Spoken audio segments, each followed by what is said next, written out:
two, one. Blog Talk Radio.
May 2nd, year of the Lord 2017. Remember, we're a hyphen-free, PC-free zone. God is still in control. He does love you. And I'm broadcasting live from the Hemlock Studios here in the beautiful central Susquehanna Valley in the great Keystone State, sitting before the great John Wayne desk.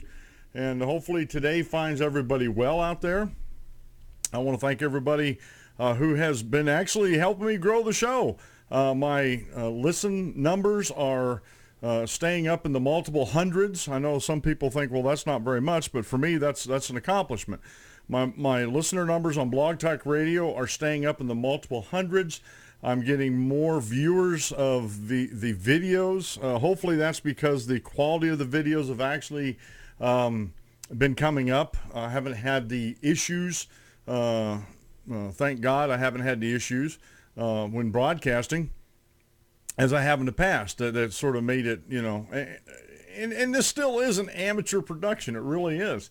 It's a one-man show. Me, myself, and I are the only crew that I have that actually works on this show. Now, I am told I'm getting a little bit of a delay between sort of like my lip syncing, but I go back in after everything's processed and watch the video, and everything looks good. So I'm actually looking at my on my main computer where I'm actually setting the show up, and it does look a little bit like it's delayed, but I have good processor speed and everything like that. So I'm going to work on that to find out if I can fix that, make that look a little bit better as far as lip syncing, because I know when a lip sync is off, like in a movie or something like that, that just bugs me to no end, folks. It really does.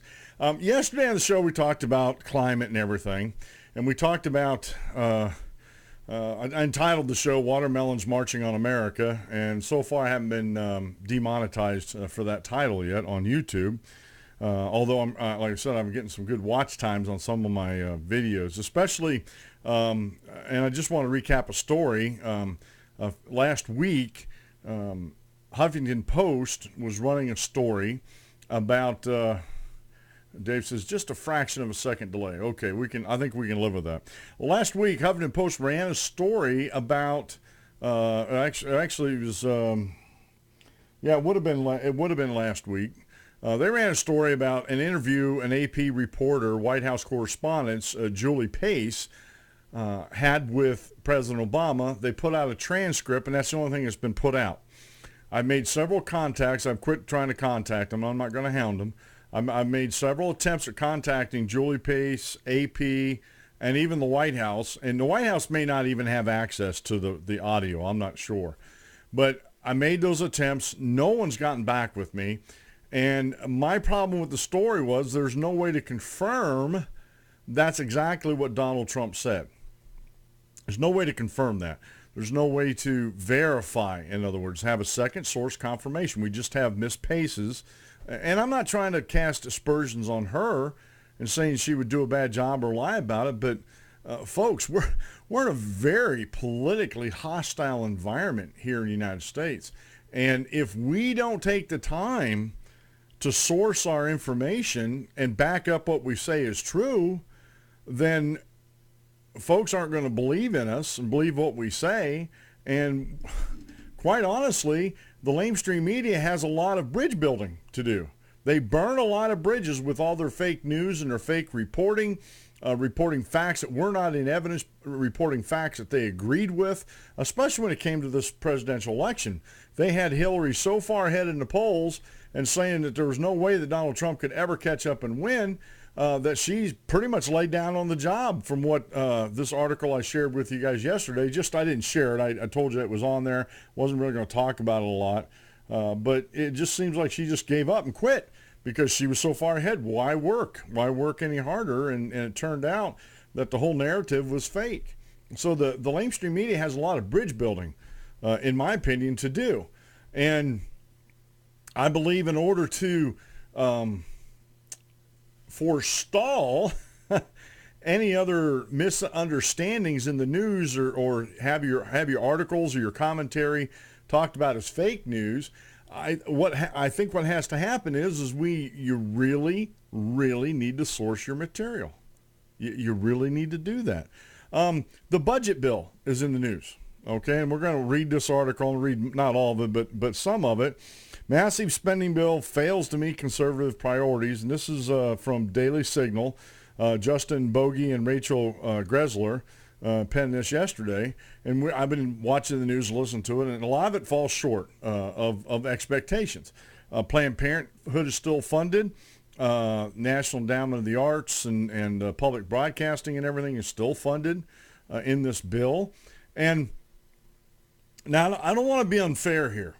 These are what they call CRs, continuing resolutions, because the government under Barack Obama has not had a spending bill. And the fiscal year goes from September 30th to September 30th. Okay? So by law, and this is by federal law, what Congress passed as law for, putting forth a budget, these have to be in place by September 30th. And so what they've done is put a continuing resolution in to fund the government up until September 30th, and they really didn't cut anything in the budget. So I just want to be fair here, full disclosure. You can bust on them all you want for this, but there was some things they could have trimmed in this budget. And now there's reasons flying around. Well, we didn't have the time. We need to fund the government. We need to keep it going. And I'm like, you know what? Sometimes I think when people under the gun, they do their best work. So if the government was going to be defunded and everything was going to go bye-bye, as far as the funding resolutions and stuff, as far as the who to fund, who not to fund, what bureaucracies to defund, the whole nine yards, I've heard congressmen say, well, we just didn't have time to go through all that. So I'm hoping the various committees, the House Ways and Means Committee and budget committees and stuff, are going to be working between now and September to help turn back this bloated bureaucracy that we call the United States government. I really do. Now, like I said, I'm a little upset about this. I understand Washington far more than I ever think I wanted to understand Washington.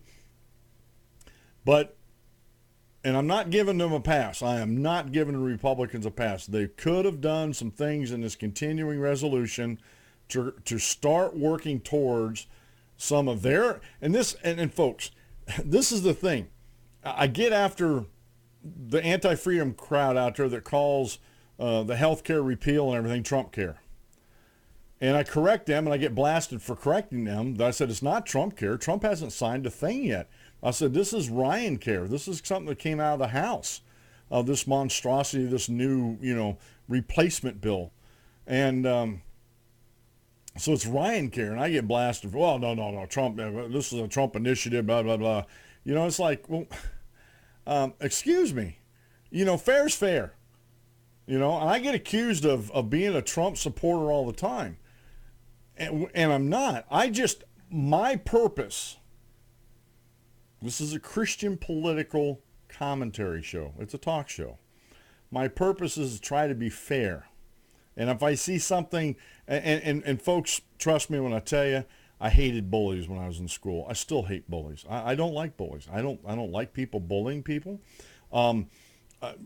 Real quick example of a bully.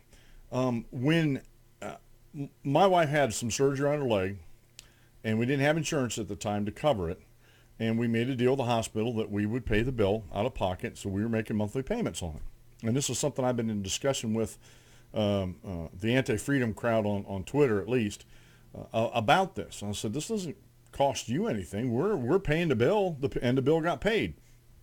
Matter of fact, we overpaid it to the tune of just a little over $193 and change. And we got that check back. We got a refund check back from them saying that this was an overpayment.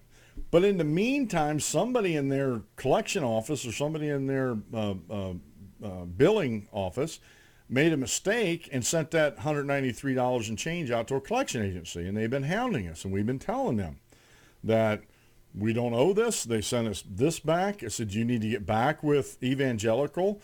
And, and this is what my wife's been telling them. And for whatever reason, and we've had this in the past, and I know we're going to deal with this in the future, when my wife talks to these people, it's in one ear and out the other. And finally, I told her to hand me the phone. Finally, she was walking around for 10 minutes, and this guy wasn't understanding. And I got on the phone with this guy, and I said, what seems to be your problem? Well, you owe this money. We're a collection agency. We're trying to collect this debt. And I said, we do not owe this money. I said, our records show, and we got the canceled check back and everything, or the check back from them saying it was an overpayment. We've talked to Evangelical Hospital several times, and we owe them nothing. And then they said, well, maybe it's for a different bill. And I said, well, do you have my wife's medical record number up, or do you have another outstanding bill according to that? No, we don't. I said, that's right, because we were only ever up there once since 2014, and that was to get my wife's Achilles heel operated on. And but I told this guy, I said, we got this check back. I said, it's not our job to prove to you that we don't owe this. I said, we already told you we don't owe it. We're square with the hospital. They hired you. You need to go back to the hospital and check with them because they hired you. Well, we don't work for the hospital. I said, yes, you do. They contracted you. So you, in essence, work for them. You go do your job and go back to the hospital. Well, that's just not how that works. And I said, I'm sorry. That's how it does work. And I did get a little randy with him. I said, if you would just use the gray matter between your two ears and listen to what I'm telling you with this bill. I said, they sent that exact same amount back to us in an overpayment, said we don't owe it. So you need to go back with your employers and check with them. And he just, well, if you're going to insult me, and I'm like, well, don't be insulting to us. By telling us we owe something we don't, and you're not doing your due diligence. You want us to do your work for you. And to me, that's bullying. That's a bullying tactic to me, some of these collectors and stuff, especially when we're paying on the bill. Anyway, I just don't like bullies, and I think the lamestream media, especially the anti-freedom media that has popped up in its place of the lamestream media, those folks that like socialism, that like communism, and don't like giving out the facts to support their narrative, they like putting out all these, as far as I'm concerned, these fake stories. And bullying people with these fake stories and these fake facts.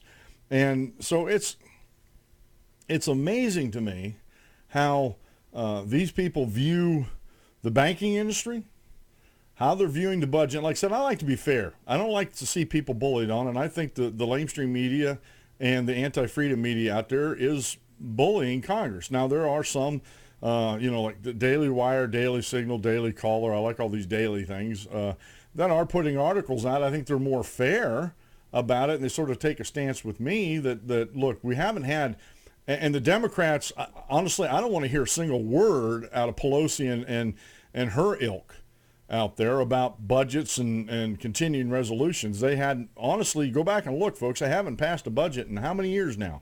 Harry Reid was proud of that. Thank God he's gone. But they haven't passed it. people are being bullies when it comes to this.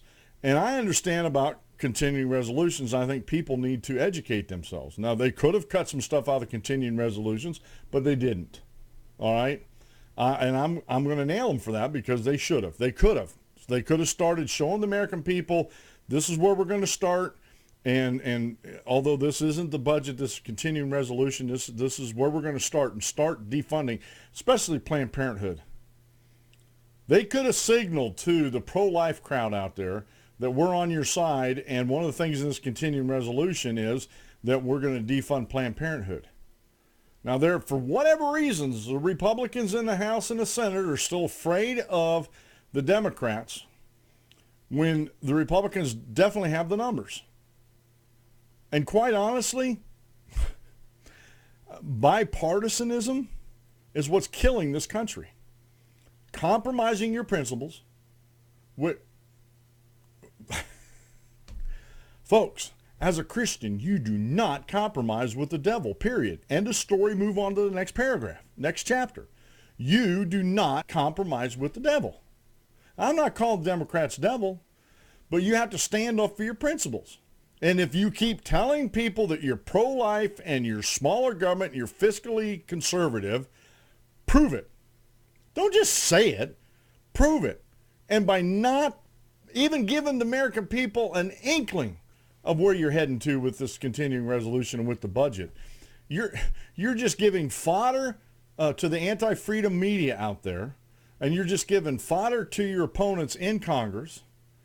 And you're disenfranchising your base. You're disillusioning your base. There are people that are starting to waver about, supporting the Republicans. And I'm like, well, no, duh.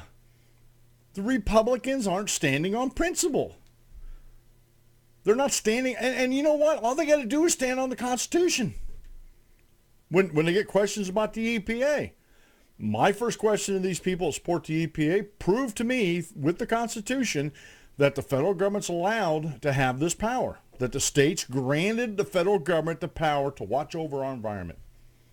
They won't do it. I've done it. I've lost track of how many times I've talked to these anti-freedom people on Twitter and on Facebook when it comes to enumerated powers and if a bureaucracy that they support is actually part of the Constitution, and they will not answer you whatsoever because it doesn't fit their narrative. Because if they got into the Constitution and they actually looked at the Constitution, they'd have to tell you, no, it doesn't. The Constitution does not support the EPA. The Constitution does not support the Department of Education, Department of Energy, the Department of the Interior. There are a lot of bureaucracies that we have, cabinet-level bureaucracies that we have that spend untold billions, probably more than maybe $1 trillion or so, in taxpayer dollars that are totally unconstitutional. But they never go that way. They never want to talk about that because to them, it is unthinkable. To them, it doesn't fit their narrative.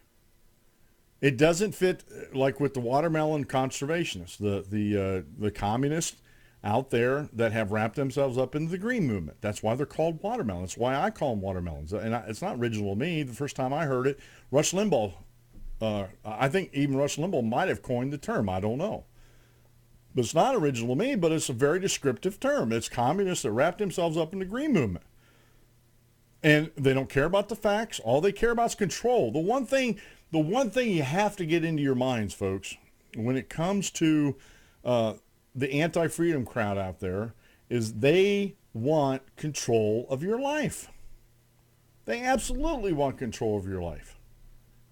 And it's nothing that I say.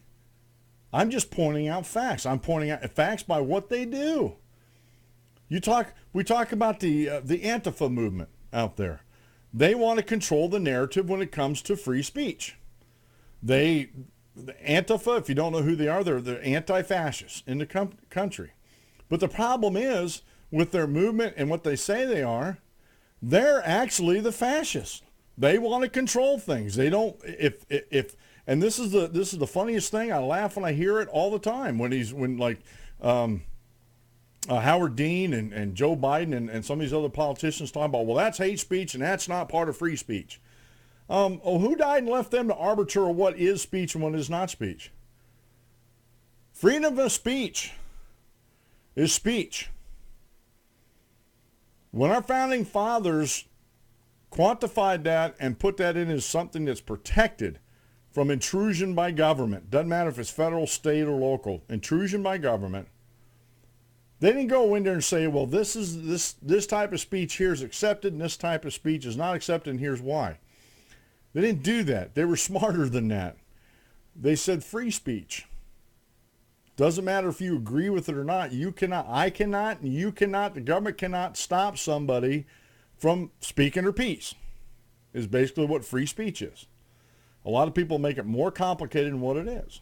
And the Antifa movement is acting like a bunch of fascists and trying to close down opposition speech that they don't agree with. And they call it hate speech or whatever they want to call it. They're wrong. They're in the wrong. They are being anti-freedom, folks. It's just that, it's that simple. And because of that, they are acting like a bunch of bullies. I've been watching Paris. I wasn't going to talk about this today. I just want to mention it. Laura Southern was over there on May Day, and these people went nuts over there. These anti-freedom people in the streets went nuts over there.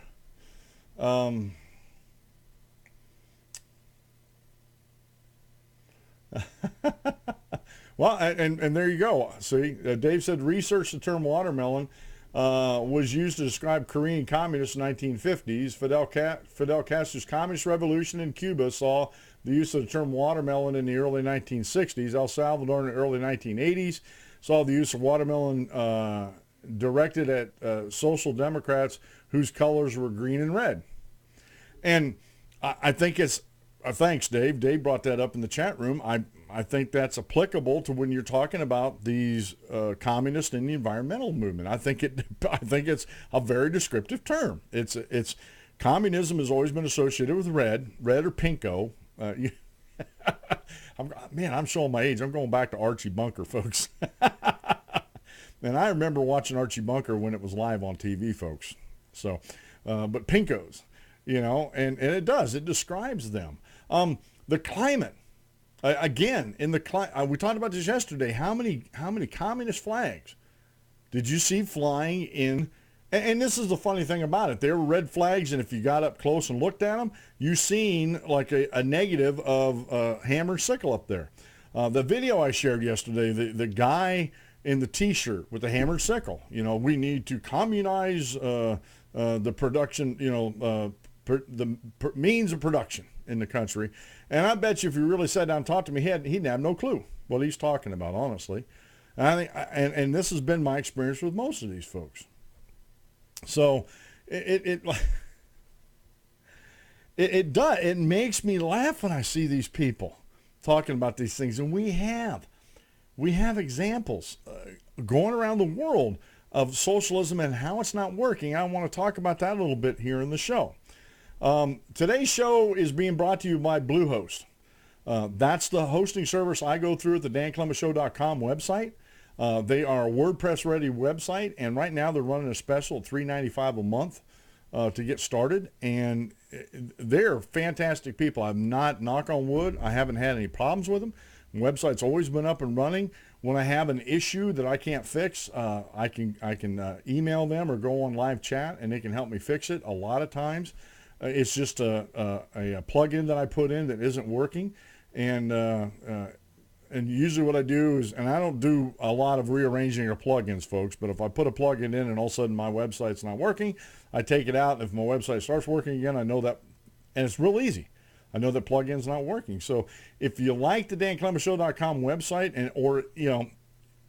and you want to start your own blog, your own website, no matter what it is, you can start your own store, a blog or commentary like I do, a news site. Perfect. Bluehost is the perfect hosting service, and you get the bang for your buck out of them. And in doing so, you also be helping support the danclemenshow.com. Today's daily Bible reading comes from the book of Psalms, chapter 34, verses 9 through 11. Oh, fear the Lord, you his saints. There is no want to those who fear him. The young lion lacks and suffers hunger, but those who seek the Lord shall not lack any good thing. Come, you children, listen to me. I will teach you the fear of the Lord. And that term has been so misused in the denominational world and the atheist world. It's unreal. The fear of the Lord. And they twist that around and talk about it being you're afraid of God. And that's not what the fear of the Lord talks about. That's not what it means. The fear of the Lord is to stand in awe and wonderment of who God is and what he's done. And it just amazes me how people want to twist God's word around. Matter of fact, I haven't read the whole article. I was reading through an article yesterday about what transcripts your translation you're reading are based on. And if your transcripts are based on these certain Old and New Testament parchments and stuff like that, that you're not using an accurate translation of it. And it was, of all people, it was a Baptist preacher talking about Calvinism and how, to me it was kind of a funny article to read. But anyway, how people twist words around. Today's quote mail comes from Frederick Buckner. The world says the more you take, the more you have. Christ says the more you give, the more you are. And today, the short Bible lesson, and the link will be in the show notes page afterwards, Teach This to Your Children by Jack Wilkie of FocusPress.org. And I don't normally read these anymore, but I just wanted to read the first two paragraphs to give you the flavor of the article here.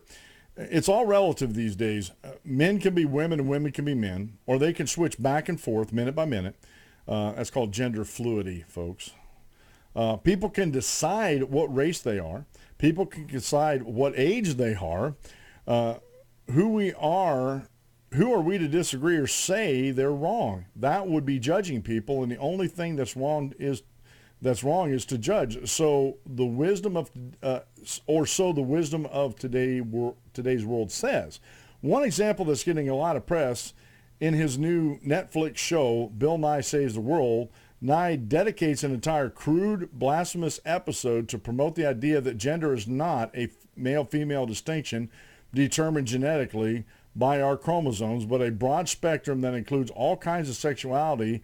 His scientific backing, because transgender people say so. And Jack goes on and does a good job in this article. Well worth the read, folks. Well worth to go in there and do the research on there. And again, this will be on the show notes page after the show. Teach this to your children. And this, Bill Nye is not a science guy. He really is not. And I was watching, last night I was watching Steve Crowder, and he had an episode with one of the founders of Greenpeace. And this guy admitted, he said, just a simple little bit of intelligence, which that's what I've been accused of, just a little bit of intelligence.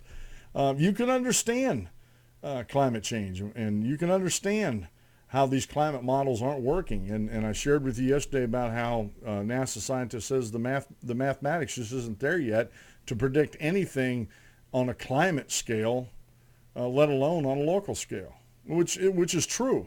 We see that all the time. But for whatever reason, people want to believe.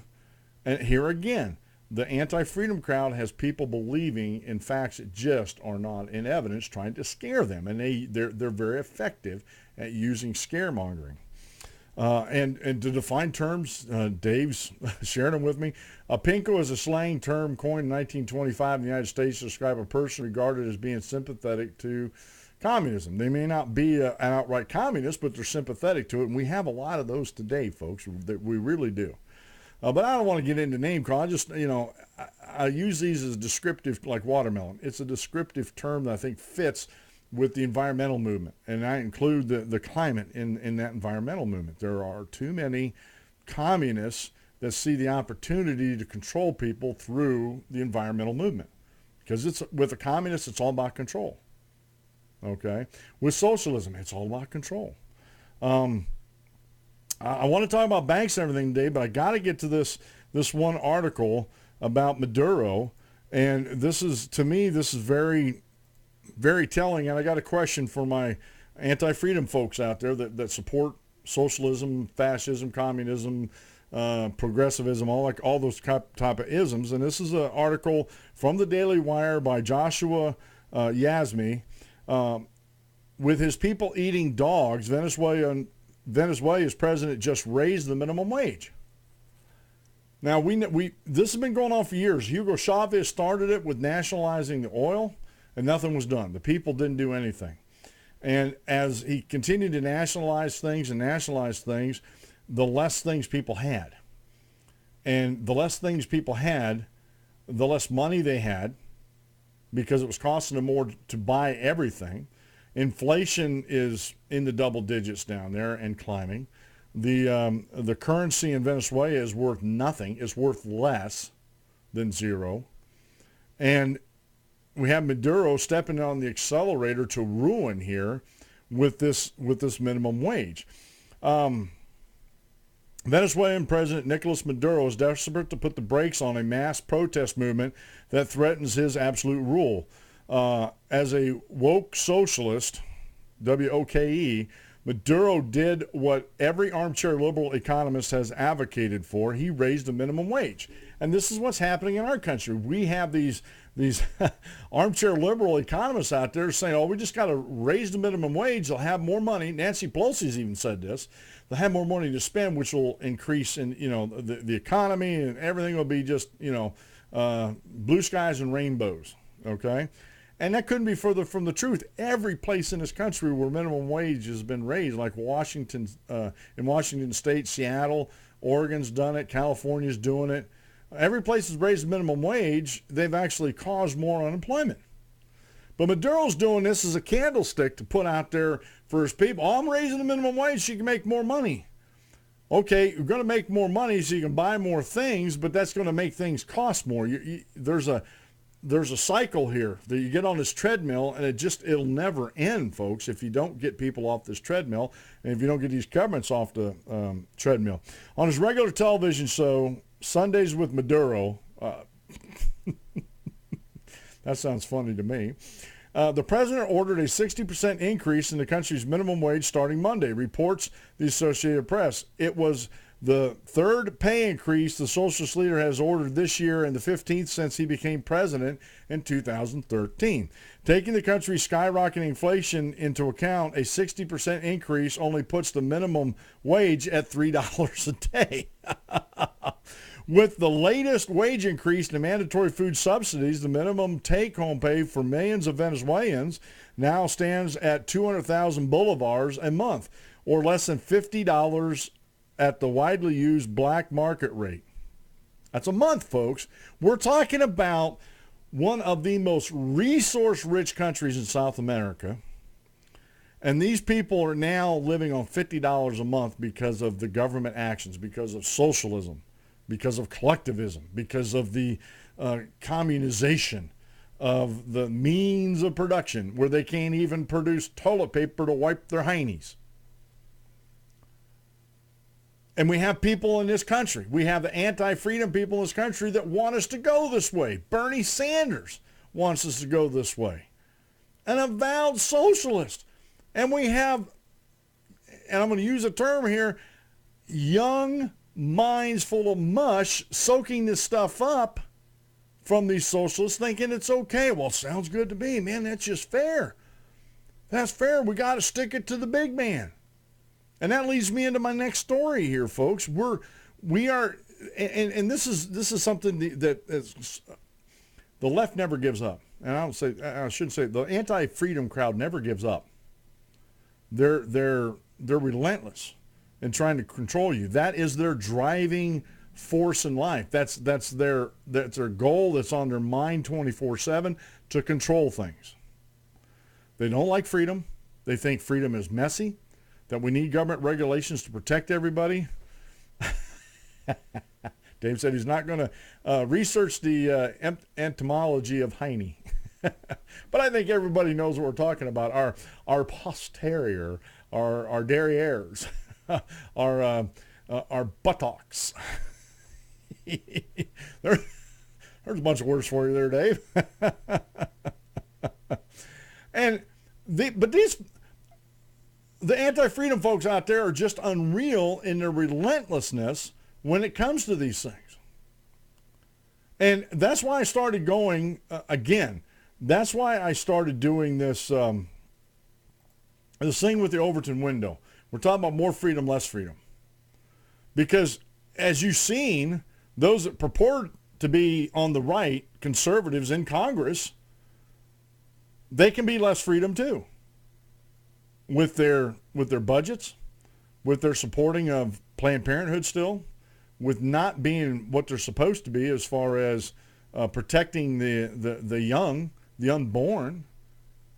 And so they can be just as unfreedom imposing people as anybody else. They can be in that camp of being anti-freedom. And so that's, if you hadn't listened to the show or watched the show lately on YouTube, that's where I'm going from, not from a left or right, from a up or down, like Reagan said. There's neither left or right, there's only an up or down, and you know what? I think he's right. I think, you have people out there in both parties that are more freedom, and you have people in both parties that are less freedom. And that's how we need to start judging things. Are these policies that these people are proposing, are they going to bring me more freedom or less freedom? And obviously Maduro, his policies are bringing the folks in Venezuela a whole lot less freedom. And this is what I want to say about this. If the intellectual elites in this country who support socialism and communism and think it's a good thing, why aren't they going down to Venezuela and helping President Maduro straighten this out? And this has been the argument for years, well, they just didn't have the right people, the smartest people to do this, and that's why it fails all the time. Or they didn't spend enough money. That's why it fails. Why aren't these guys going down to Venezuela and helping Maduro out to put socialism and communism back on track so the people aren't suffering and it looks like a good deal? Why aren't they doing that? As far as my research has been able, and I limited it to the past 100 years, they don't do that. Now, they criticize guys like Milton Friedman and the Chicago boys from the Chicago School of Economics going down to Peru and helping them out, instituting some Austrian economic principles down there and watching the economy go until these socialist communists got control of the people again and stated how unfair this was to everybody. But you don't hear socialists going to other countries to implement. And I'm likening it to the Chicago boys and Milton Friedman in Peru. You don't hear them. Now they'll sit back here like an armchair quarterback, like an armchair economist, and say, well, this is what they should do, or this is what he shouldn't do, and this is great, or that's never. You don't hear these guys talk that way, and that's a problem. There's a story. Let me see if I can find which one it was here. Let me get my pointer over here. All right, Huffington Post has a story by Christian Ferris.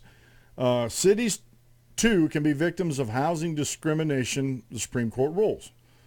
And in this article, it starts off, but proving that banks' misconduct harmed the cities directly will be an uphill battle, which I think it should be. The Supreme Court ruled on Monday that the city of Miami can sue Bank of America and Wells Fargo under federal housing laws for allegedly engaging in discriminatory lending practices towards minority borrowers. But in the same ruling, it set a high bar for cities claiming that they too were victims down the road of that discrimination.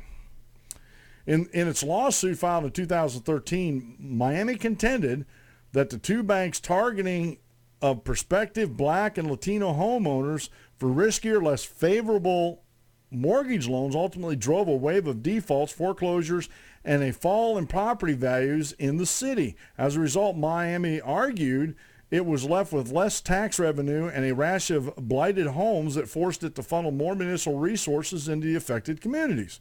The Supreme Court held in a 5-3 decision that Miami that Miami counts as an aggrieved person under the Fair Housing Act and therefore may use the law to pursue its claims against the banks. Here, we conclude that the city's claims of financial injury in their amended complaints, specifically lost tax revenue and extra municipal expenses, satisfy the cause of action requirement in the law, wrote Justice Stephen Breyer. Now, before I go reading on, if you heard me when I said it was a 5-3 decision, there's only 8 justices on this. This was something that was decided on before Gorsuch got confirmed to the Supreme Court.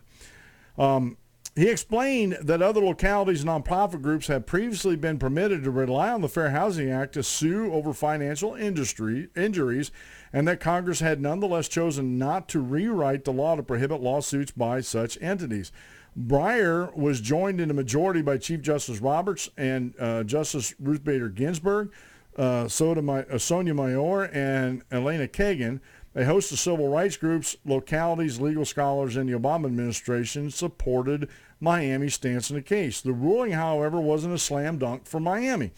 The justices sent the case back to the lower courts to determine whether Bank of America and Wells Fargo lending practices were indeed the proximate cause of Miami's losses. The difficulty here is that the housing market is interconnected with economic and social life, the Supreme Court said.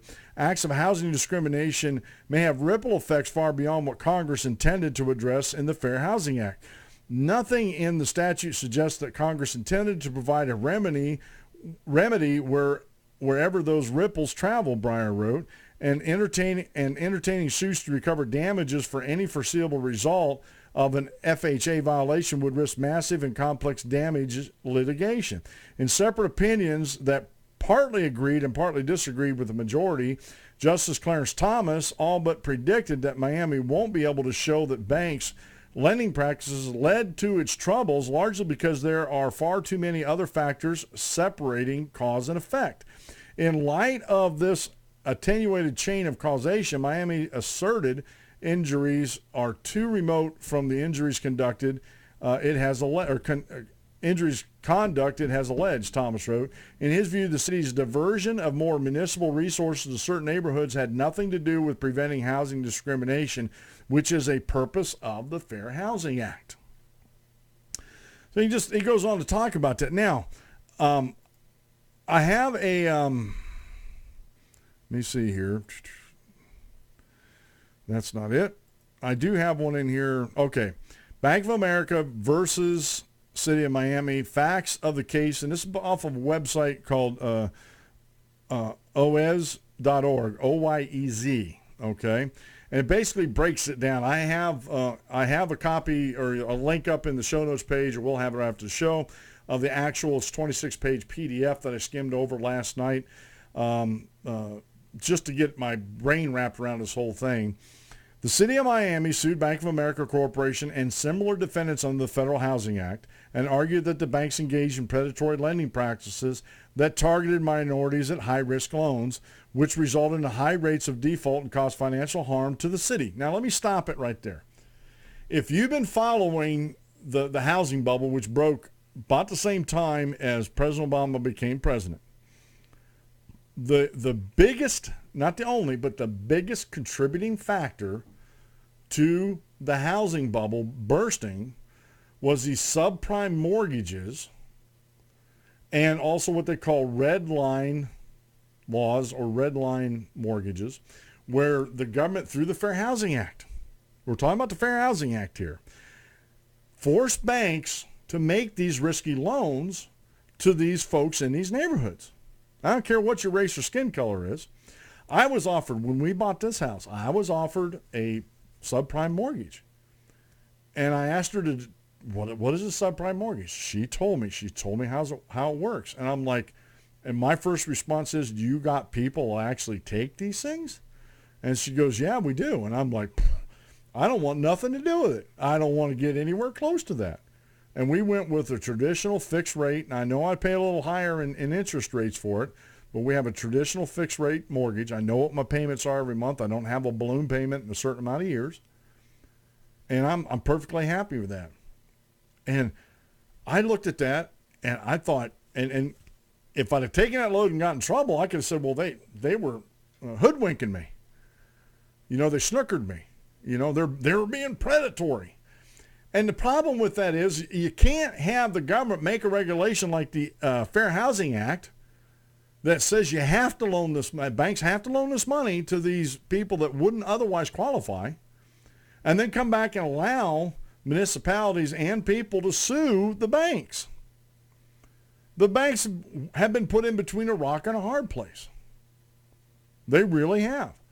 And folks, this whole thing can be traced back to regulation. Blame it on the government, and you can. With the Fair Housing Act, you can blame this on the government. The housing bubble, you can blame on the government because of what they were forcing banks to do. Banks, through competition and everything, would not have normally lent money to these people who had no means to pay them back or very little chance of paying these loans back. It's just that simple. And to me, in my mind, there's nothing wrong with that. That's not being discriminatory as far as race or anything like that, which is what the city of Miami was trying to get into this lawsuit, talking about Latinos and blacks in these neighborhoods. They were redline neighborhoods, folks. Go back and do some research on redlining and the Fair Housing Act. And this, with the banks, quite honestly, folks, the only color that the banks care about is green. There's nothing wrong with that. There's nothing wrong with that. They are in business to make money. They're in business to lend money, and when they lend money, they make money. Used to be a time when I was a kid, you could put money in a savings account and make money off of that too, because the banks would turn around and use that money to lend it out. People's savings. Savings and investing, what drives the economy the most. That's like the top rung of the economy. And then you have other rungs like consumer and manufacturing stuff below that. But people don't understand that. They were told that the banks are evil. All they are is greedy. They don't want to give out their money, which technically it isn't. It's investors' money, people who save and invest. They don't want to give out this money to these people because they're racist. And that can be further from the truth. They look at the income and other factors of the folks that want to borrow the money and saying, they can't do that.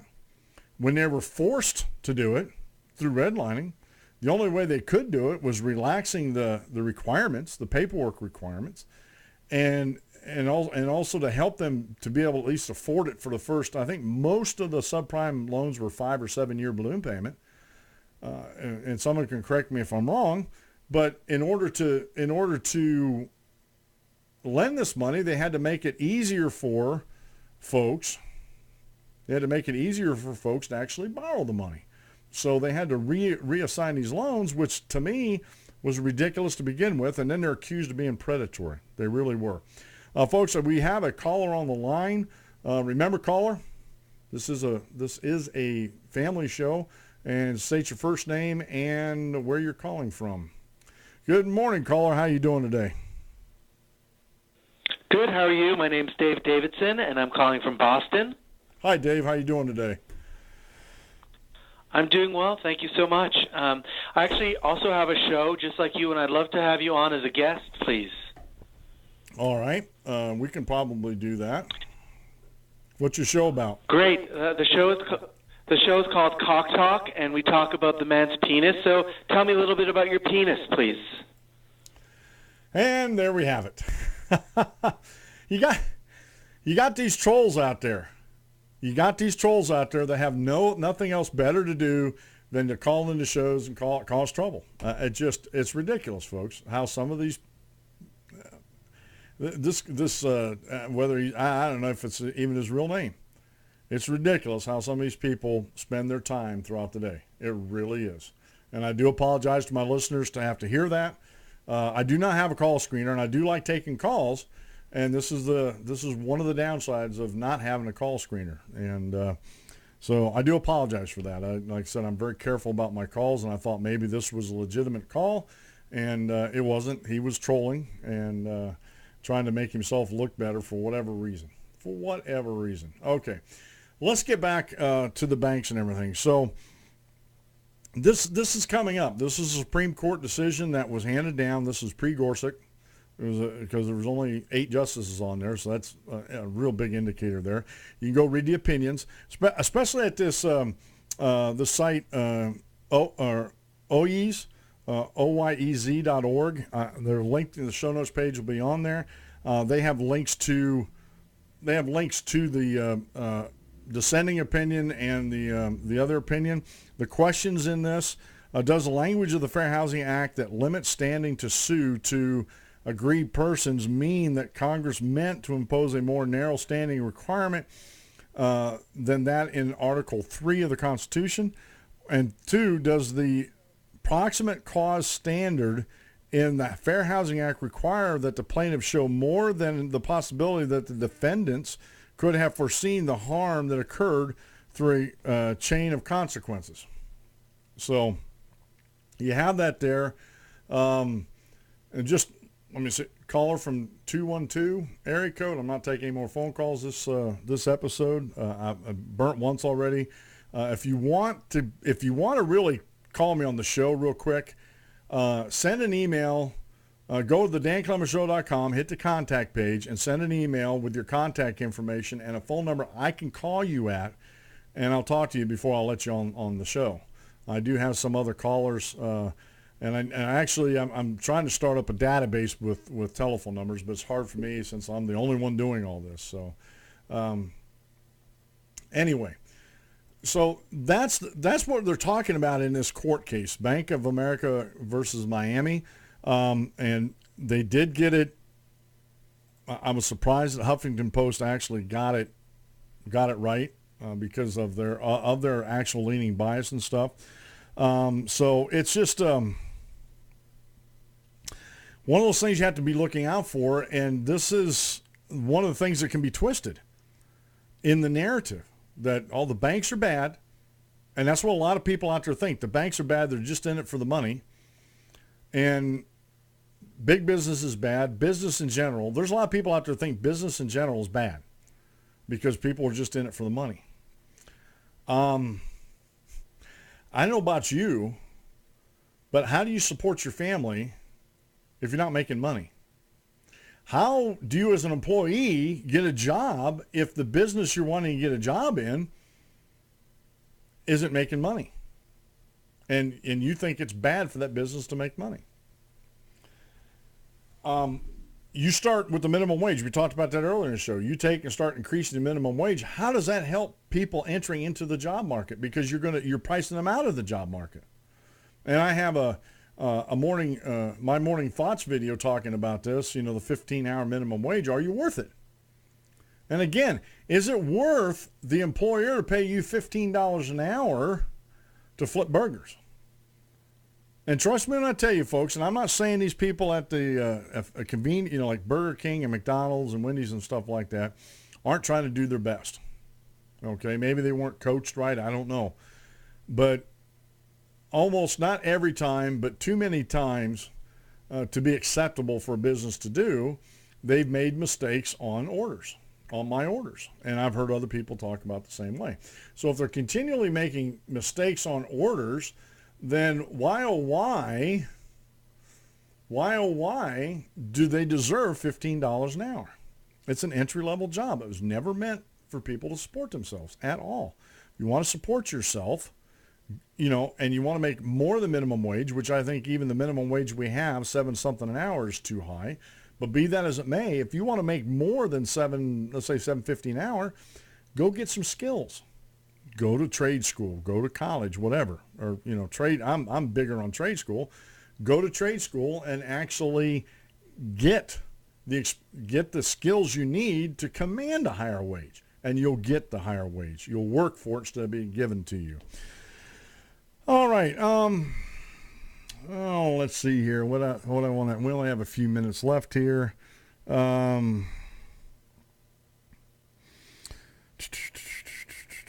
Well, let's end. We were talking about yesterday. We were talking about the environment, and this one comes from Mother Jones' website. You've probably forgotten half the terrible things Donald Trump has already done to our planet.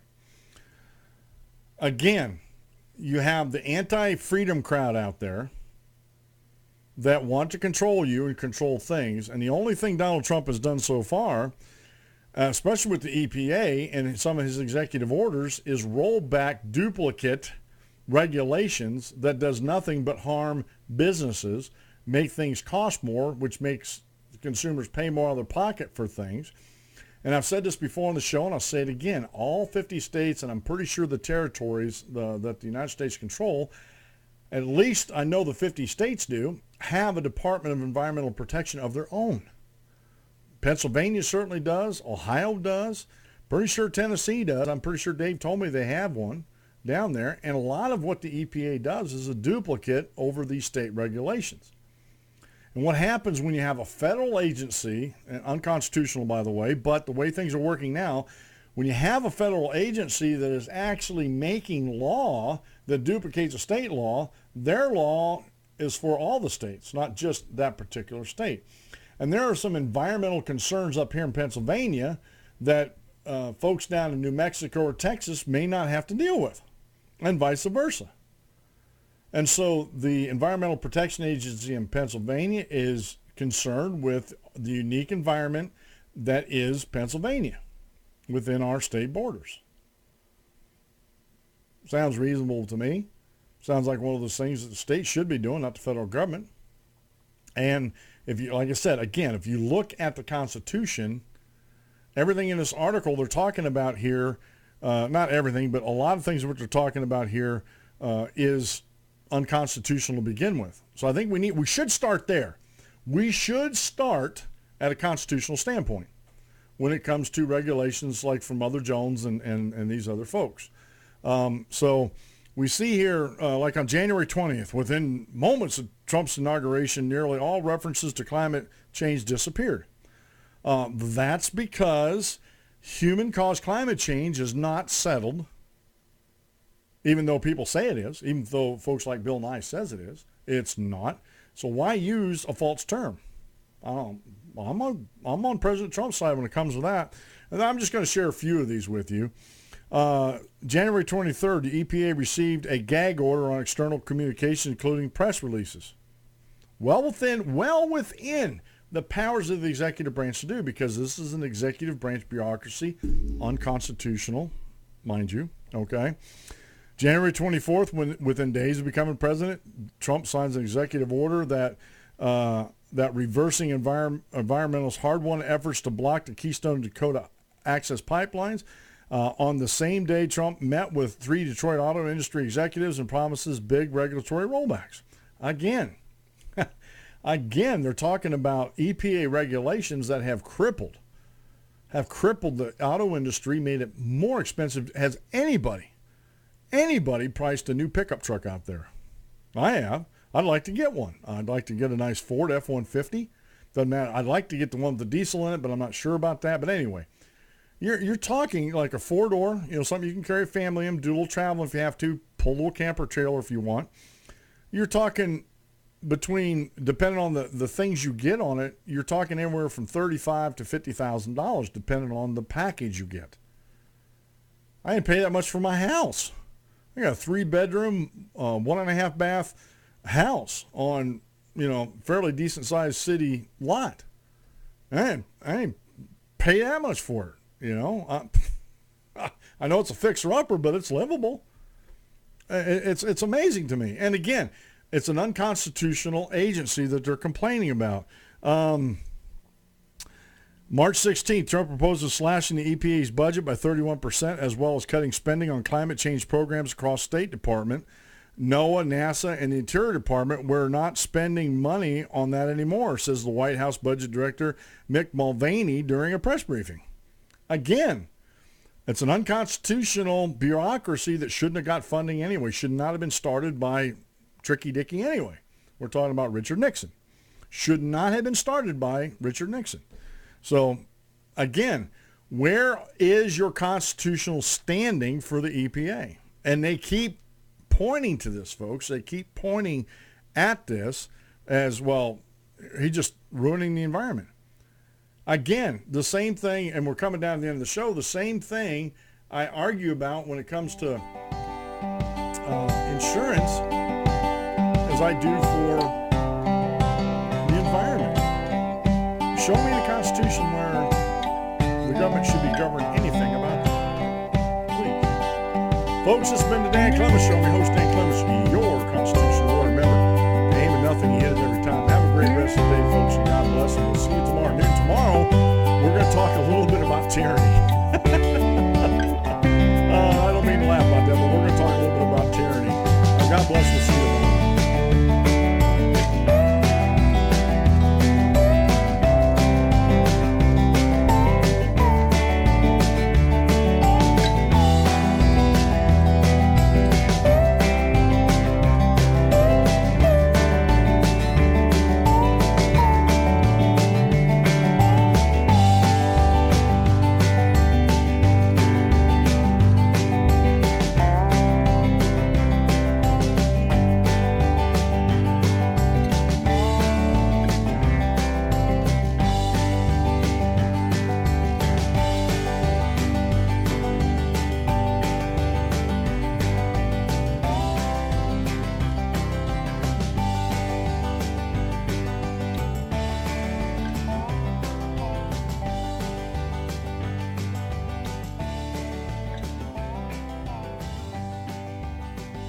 Thank you for using Blog Talk Radio. Goodbye.